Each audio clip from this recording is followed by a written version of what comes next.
Assalamualaikum warahmatullahi wabarakatuh. Selamat pagi anak-anakku. Hari ini kita akan melanjutkan materi untuk mata kuliah pendidikan profesional. Yaitu pada pertemuan keempat, materi kita adalah profesi guru sebagai jabatan fungsional. Nah, apa itu jabatan fungsional? Nah, sebelum ke sana, kita lihat dulu tujuan pembelajaran kita pada hari ini adalah mahasiswa mampu menyebutkan serta menjelaskan konsep-konsep pengertian jabatan fungsional dan jabatan profesional. Kemudian kalian harus tahu jenis guru itu apa saja, lalu persyaratan untuk menjadi guru bagaimana, dan uraian tugas guru harus kalian ketahui. Nah, kita masuk kepada pengertian dari jabatan fungsional. Jabatan fungsional adalah sekelompok jabatan yang berisi fungsi dan tugas berkaitan dengan pelayanan fungsional yang berdasarkan pada keahlian dan keterampilan tertentu. Kemarin kita sudah banyak membahas ya mengenai profesi ya. Nah, menurut Kepala Badan Kepegawaian Negara nomor 10 tahun 2005, jabatan fungsional itu terbagi dua. Ada jabatan fungsional tertentu dan jabatan fungsional umum. Untuk jabatan fungsional tertentu, pengangkatan dalam jabatan dan kenaikan pangkatnya itu diisyaratkan dengan angka kredit. Sedangkan yang fungsional umum itu tidak menggunakan angka kredit. Contoh-contoh jabatan fungsional tertentu antara lain guru, dosen, dokter, pustakawan, ya. Kemudian kalau yang fungsional umum itu juga dia fungsional ya nak ya. Tapi jabatan profesinya itu adalah operator telepon, operator komputer, bendahara. Nah, orang-orang seperti ini mempunyai keterampilan-keterampilan tertentu. Nah, berkaitan dengan guru, apa sih jabatan fungsional guru?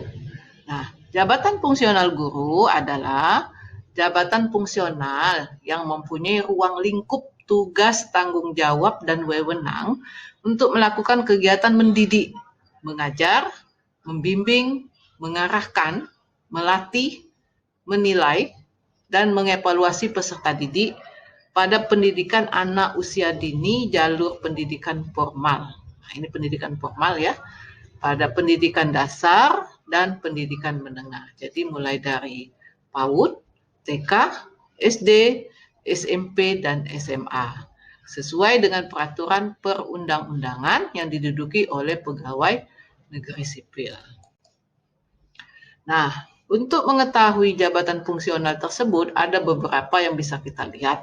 Pertama, jenjang jabatannya, kemudian pangkat, golongan ruang, dan angka kredit guru.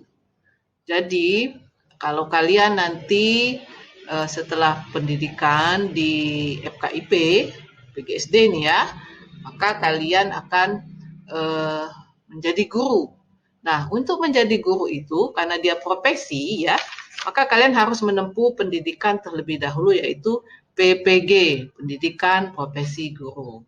Nah, setelah PPG nanti, itu kalian akan diangkat menjadi guru. Ya, gelar kalian adalah GR, guru.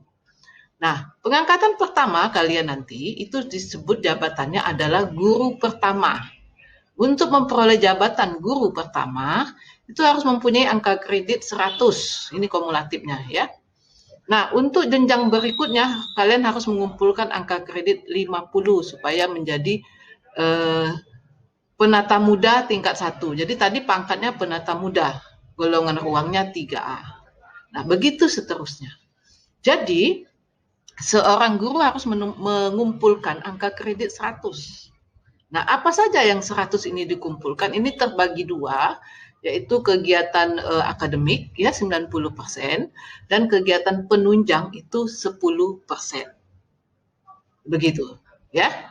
Nah, begitu seterusnya kegiatan guru itu apa-apa saja nanti kita lihat pada sesi yang agak terakhir itu uraian tugas guru. Nah, uraian tugas guru nanti akan berkaitan bagaimana dia akan mengumpulkan angka kredit 100 ini. Begitu juga nanti naik setiap jenjang 50, naik ke 3C 100 harus mengumpulkan dan seterusnya. Sampai nanti jabatan fungsional yang tertinggi itu adalah guru utama, pembina utama 4E. Ya, Nak ya. Oke. Sekarang kita masuk ke jabatan profesional. Nah, guru itu disebut juga sebagai mempunyai jabatan profesional. Jadi, jabatan profesional itu dituntut untuk menguasai visi yang mendasari keterampilannya sebagai guru ya. Harus mempunyai wawasan filosofis, pertimbangan rasional, dan memiliki sikap yang positif dalam melaksanakan serta memperkembangkan mutu karyanya.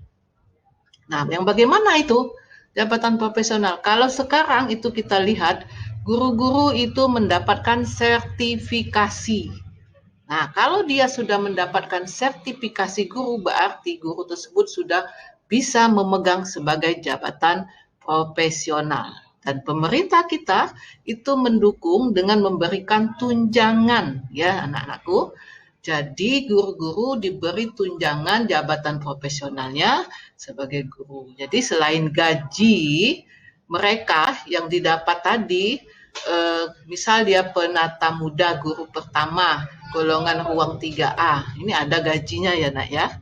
Nah nanti karena dia sudah memiliki jabatan profesional, sertifikasi guru, maka akan mendapatkan 1 kali lagi gaji pokok dari gaji yang mereka terima dianggap sebagai tunjangan profesi guru. Nah, jadi 2 dapat gajinya gitu ya.